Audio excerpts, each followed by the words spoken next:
It's, that's how easy how to dismantle your CPU unit. And again, make sure to connect all the keyboards, the power cord, so that it can be function very well. Before I will end the show, I would like to greet my classmates either. Okay, so then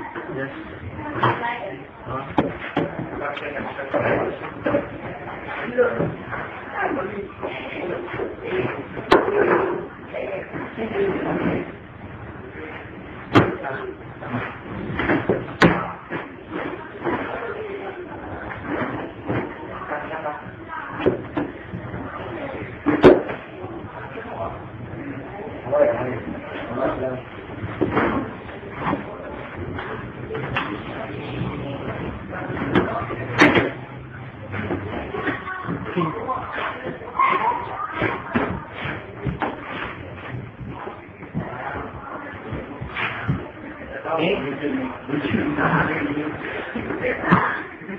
So that's it.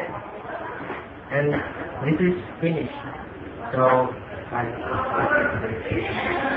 next thing I'm going to show you is how to install the OS or the operating system, but we need the place or we need to be in the computer lab to show it to you.